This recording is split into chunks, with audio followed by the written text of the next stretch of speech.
Hey everybody, welcome to episode 1, 2, 3, 4, 5, 6.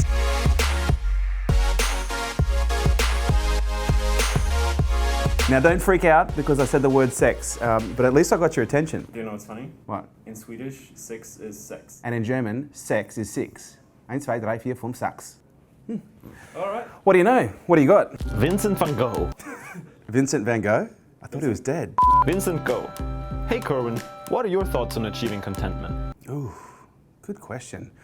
I guess what it really comes down to, what does contentment mean to you in the context of your situation right now? You know, because I think for some people, they believe that once they become successful, then they'll feel content. And for other people, you know, they might already be successful and they may not still be content or have peace. I know for me, based on my own journey, you know, I've lived literally most of my life not really fully comfortable with who I was, you know, who I am today.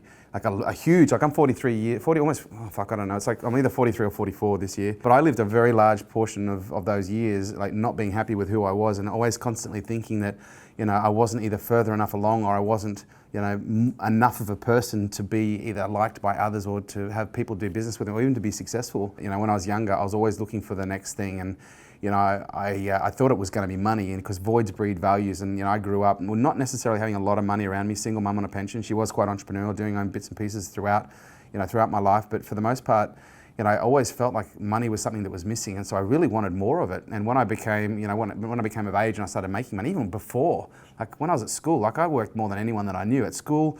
Not only would I go to school, but I'd basically work from 5 a.m. until 8:45, run to school. I opened a gym and I'd work at the gym and I'd run to school. I would then go to school until 3 o'clock, and then at 3 o'clock I'd jump on a bus that would take me to a mall where I'd work in a restaurant, Sizzler, from normally like 3:45 until 1 a.m. And then on weekends I was a labourer. You know, so I fucking always worked, and because I wanted to have more money. But I always just thought, you know, once I get to a certain point, once I get to a certain bank balance, then I'll be content. You know, then I'll be okay. Then everything will be all right. My first few businesses, you know, failed spectacularly. Never made a lot of money in jobs. But when my first business that was actually successful started to make money, I remember I made like a ridiculous amount of money. To me at that time, it was like $750,000 in a 9-month period. And I remember just feeling miserable. Like I actually remember thinking to myself, why aren't I happy? You know, I've finally made all this money. And so then I went on this spending spree thinking, well, maybe if it's not money, maybe it's cars. And so I bought, you know, 2 sports cars, and I'd still felt like shit. And then I thought, well, maybe it's a house, got a house on the water, you know, on the canals in the Gold Coast. Maybe it's a beautiful girlfriend. Started dating models. And I found that no matter where I went, I just found more emptiness. You know, I really found a lot of emptiness, a big void. And it wasn't until I did my trip overseas where I basically went to find myself. And you know, the irony was I went to fucking like, I don't know how many countries I went to, lots, over this 6-7 month period. And then I came back, and when I landed in Sydney, I actually had this revelation that I was actually, what I was looking for was actually right here all the time. And it's been a really interesting journey from that moment of me realizing that the contentment was actually in here. It wasn't out there. You can't chase contentment by going to the next thing. You know, we can only find it by delving deep within ourselves. And you know, a lot of people think that, you know, the inner journey is actually, you know, the one of peace, and it's actually not. Because when I started to go inside myself, when I started to go deep inside myself, I didn't like what I saw. You know, I've done a lot of silly stuff. I've done a lot of bad stuff. I've done a lot of good stuff. I've done a lot of incredible stuff. But when you start peeling back the layers and looking at everything, you know, it brings up a lot of pain. But what I found helped me get to the level that I am now is I finally started to accept who I am, both the good and the bad, without this desire to change who I am. Now, it doesn't mean that I don't have this value on growth that I'm going to continually pursue and go and, you know, continually pursue growth and growth opportunities. But it's actually different now that I'm in this position where I still pursue, but I'm actually really comfortable with who I am. I like who I am. And I know this might even sound weird to some people. I actually really love who I am. You know, I actually am, you know, I have this relationship with myself now where I actually love me. I like me for who I am. I trust me for who I am. And that has enabled me to achieve a level of contentment at 43 that I spent most of my life wondering, you know, if it would ever happen. And it does happen, but it doesn't happen by accident.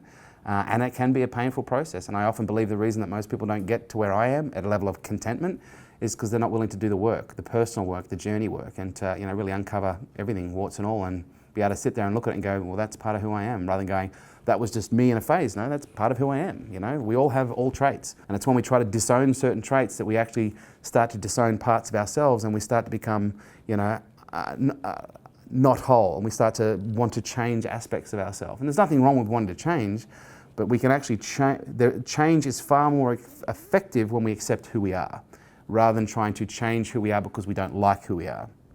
Much the same with other people.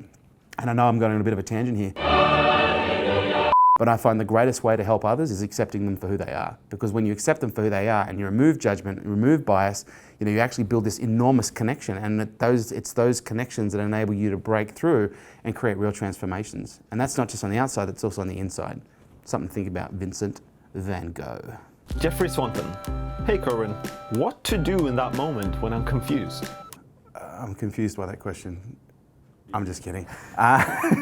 So for me, when I'm in that state of confusion, it's like any state. One of the things that I've found that has really helped me become a more rounded, a better person in general, and as a business person, is in the moments where things happen that you allow consciousness to take over and choose what things mean. The reframe that I use on confusion and frustration, it's a simple reframe. It's just taking one meaning, that has been used and applied, and replacing it with another meaning that can be used and applied. But it has to be conscious, because I say frustration or confusion means that you're about to learn something. Frustration means you're about to have a breakthrough. So for me, when I am confused, I don't just sit there and go, oh fuck, I'm confused. I actually go, okay, awesome, this is good. This is a good sensation. This is a good feeling. I'm about to learn something. I'm about to learn something. So I literally start saying to myself, okay, I'm about to learn something. What am I learning from this? What's the benefit of this? How is what is happening now going to enable me to move forward faster in the future? So it doesn't just happen by accident. You have to consciously take charge of allocating a meaning in that moment, and then start putting pillars under that meaning to give it reference, to give it stability, so that it's not just wordplay or pop psychology. And that's where the work comes in. And again, it's like what I said with the question around fucking being content. This work is easy when life is going well. Like personal development is so easy when life is going well. But the true litmus test for how developed an individual is, how do you respond when the shit goes bad? And that's where, when shit goes bad, oftentimes, people become confused, they don't know what to do. And when you sit there going, oh my God, I'm so confused, I don't know what to do, I'm so confused, I don't know what to do. You just, that's hypnotic language. All language is hypnotic. All language is suggestive, and those suggestions, those commands actually, impact the brain, and the brain responds in kind. I'm confused. Okay, you're confused. Okay, I'm about to learn something. Okay, you're about to learn something. It's just that conscious choice, but the willingness and the discipline to apply it in the moments that matter. Farid Hamidi. Hey Kerwin, what does value mean to you as a person and as a businessman? Value to me means that there is a level of benefit that is on offer that meets something that is important to me at such a degree that I want to do it. Because when we look at what value isn't necessarily associated with a dollar figure. To me, value is associated with the values. Now, value is worth. Values relate to motive or relate to the things that are important to us. Our values as human beings typically are in a hierarchy from number one to whatever of the things and the themes that are important to us. So for example, someone's number one value as a person might be family. And the way that you can demonstrate value, which is worth in a product, is by showing them how that product can enable them to have more time with their family or deeper relationships and richer relationships with their family. See, value is determined by values, and you have what's called market values. So most markets will have a value. So the gym market, for example, most people who are in the gym industry or in that market, they value health, they value fitness, they value looking good and being lean. And so it's very easy to communicate value to market values when you understand what those market values are. When we talk about individual values, the way that we demonstrate, or most importantly, when it comes to the individual values, it requires us to be able to elicit what they are, to be able to then connect the benefits of our product to what's important to the client for them to see value and worth in the product or the service that we have. And so that's what sales is all about. Sales to me is about the elicitation and identification of values, and then ensuring that the product benefits actually marry up with that. Because if they don't, you shouldn't sell. And if you do, that's what's called that's called deception. That's the realms of con men and con women. But when you can actually elicit the values of an individual, and then you can actually see that there is a direct alignment and correlation connection with the benefits of the product, that's where all you need to do is amplify and communicate those benefits in a way that it can be demonstrated to meet the values of the individual, and value is then seen And as such, people are then motivated to move forward because values are motivation. They're a motive, they're a reason for doing things. And when you can connect the value of your product with the values of an individual, they will be motivated to buy your product or service. Great question, mate. Noah Saleh. Hey Kerwin, how can I as a restaurant owner increase revenue by using social media? Oh, dude, there is social media and food. Like, if you haven't seen, a lot of people like to take photo of their food, which makes it very attractive for platforms like Instagram, Facebook, and even Pinterest. Maybe not LinkedIn or YouTube, but certainly Instagram, Facebook, and even Pinterest. They're very big when it comes to the visual aspects of social media. But things that I'll be doing is obviously taking photos of your food, publishing on Instagram. Asking or encouraging your clients to take photos of their food and tag you and geo tag you in the photos that they're publishing. Run competitions with people taking photos of their food and publishing it. Much like people used to do with the whole business card in a bowl, and you'd win a free lunch. You'd draw a free lunch once a week, once a month. Start doing those sort of things by using social media, and also start taking videos. And this is something I gave this actually to another restaurateur last week. They were like, everyone seems to be taking the photos and putting it online and everything else. Yeah, and they do, and you should, because the visual aspect of food is very compelling.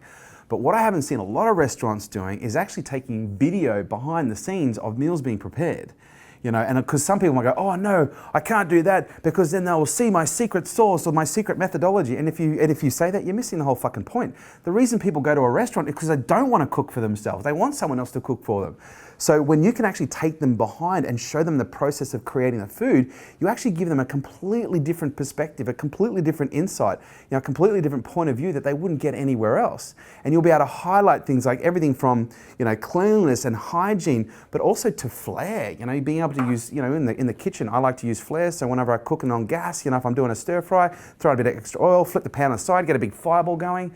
What you can do in a restaurant when it comes to video is just off the hook. Even all the way down to the presentation to the table and seeing people laugh and being jovial as they eat it. And then you don't have to do that every single day, but if you just did that once a week, I guarantee you that kind of content would move quite well. And you don't now, by the way, you don't necessarily want to do a 15-minute video because it would take you, let's call it 8 minutes to plate a dish or 15 minutes to plate a dish. You would film for the 15 minutes, but then you would snapshot that into like a 2-3 minute, 1 to 2 to 3 minute snackable piece of content that would be like boom, boom, boom, boom, boom, and it would add a level of excitement to the process of cooking that most consumers don't get the opportunity to see. Because in high-end restaurants, they have this thing called chef's table. And chef's tables can be in all sorts of different areas. They can actually, in some cases, be actually in the kitchen, and it's just a fucking table they put in the kitchen with chairs around, and you eat while you watch the chef cook.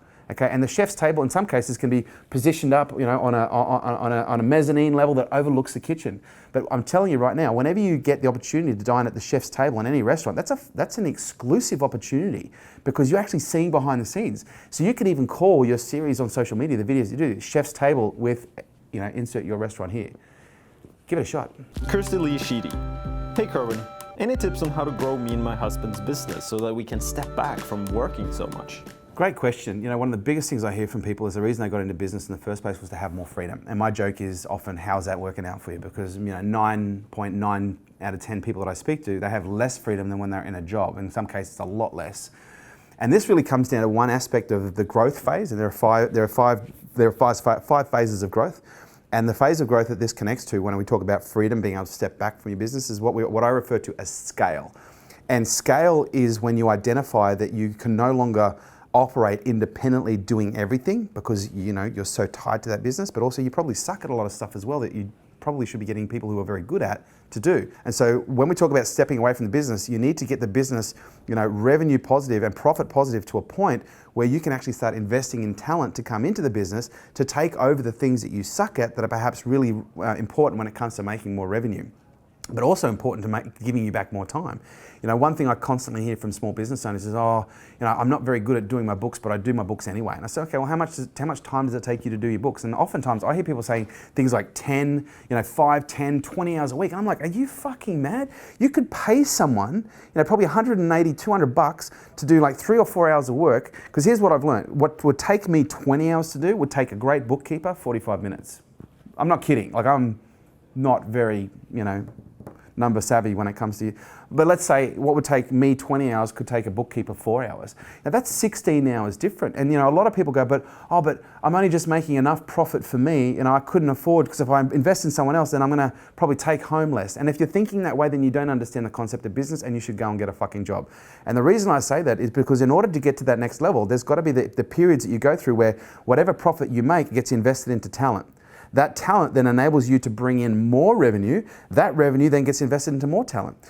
Where ideally, in the ideal world, you might, 4 years from now, let's call it 2, 3, 4 years from now, you might find you've completely delegated every single function in your business. You're still taking home the same pay packet, but you're now not working at all. You're now free from your business, but what's most importantly, now you're free to focusing on real profit, real growth. And that's where the real money is made, because when you're actually free from the business, that's when you got the opportunity to be creative, and you need time and space to be creative. You need the space around you. You need to actually literally have physical space. You need to have time to be able to sit there and ponder what are the biggest challenges we have in the business right now, what are the greatest opportunities for growth, and really strategize about the things that you can do to move forward. Mark Zuckerberg was asked in one of his town hall Q&As how he spends his time. He spends 80% of his time reading and thinking about how to make Facebook better.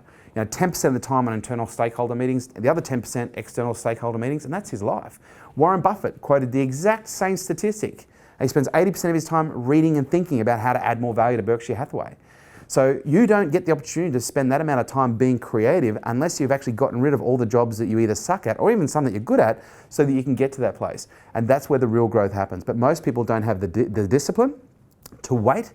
And it's almost like it's that delayed gratification. It's interesting, like if you were to get 10 entrepreneurs and put them around a table who all like chocolate cake and give them a piece of chocolate cake, I can, like startup entrepreneurs, I can almost guarantee based on how they eat that piece of cake as to how long or whether or not they'll actually become successful. Because some people, when they eat the cake, they eat the icing straight off the top, okay? And that's the people that want instant gratification. Whereas others like me, ever since I was a kid, okay, I used to literally eat. I used to nibble up from the bottom of the cake to the top, and I'd leave that icing for last. And then that icing, I would fucking, I'd savor it, because that was the best part. But I was willing to wait.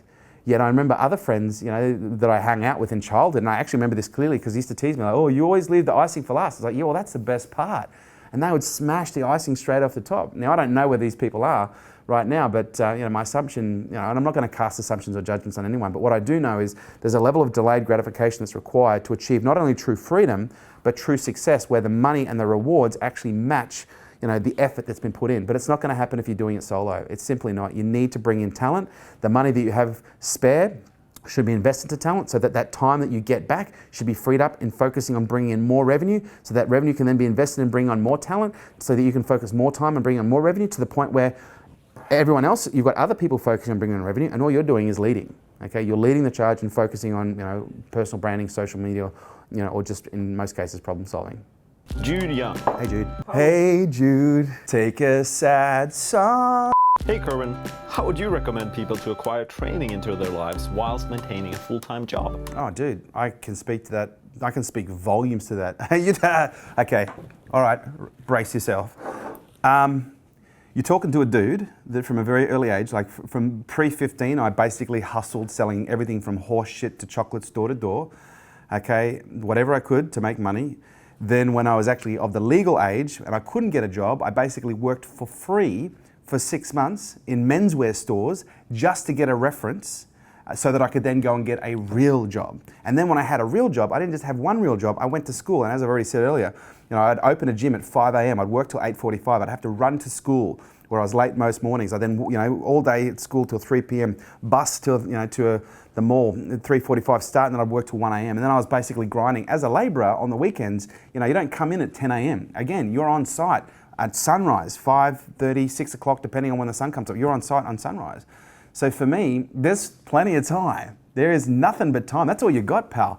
It comes down to your ability to schedule things that are important to you, based on where it is that you want to go. See, the challenge for most people is they schedule things based on what's important to them right now.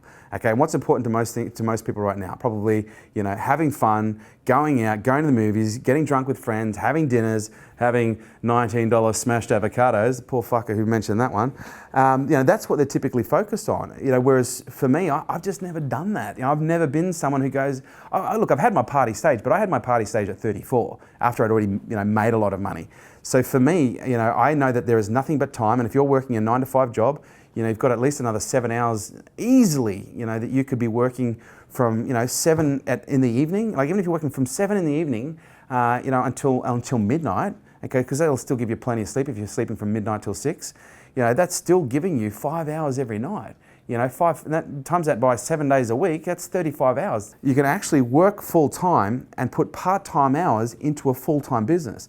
And just to add some icing to that cake, while we're on the subject of cupcakes, I can think of two women right now. One woman specifically, she built a business from scratch that currently turns over about $5.5–6 million. She has 15 full-time staff, okay, and she still has a full-time job. Has the whole way through. And she's a single mum of a daughter who has special needs. So that is probably a good example to put things into context around what's possible. Another one of our clients works full time and runs a Pilates studio, and I can't remember, I think it's either 3 or 4 Pilates studios, something like up to 20 staff, and she's working full time. It can be done. And hopefully these references will give you the basis to be able to say it's possible, so you can go and do it. But the only thing that's going to prevent you from doing it is what you think is possible. And if you're already saying, oh my God, I can't give that up, then yeah, just get a job. It's probably going to be easier. Probably a lot easier for you and your friends who don't have to listen to people bitch about how you don't have the time to work on your business, because there's fucking plenty. All right, that was episode 6 of the Hey Kerwin Show, but I need more questions. We have so many, but I need so many more. Let me know, what are your questions? Use the hashtag HeyKerwin in the comments below. Let me know what you want to know, whether it be Facebook, Twitter, fucking YouTube, Instagram, hashtag HeyKerwin. But also, my question of the day. If you had 10 days to live, how would you spend it? What would you do? Who would you do it with? And would you be grateful and happy at the end with what you've left behind? Let me know below. 10 days to live. What would you do? How would you live those days? Keen to know. Bye-bye.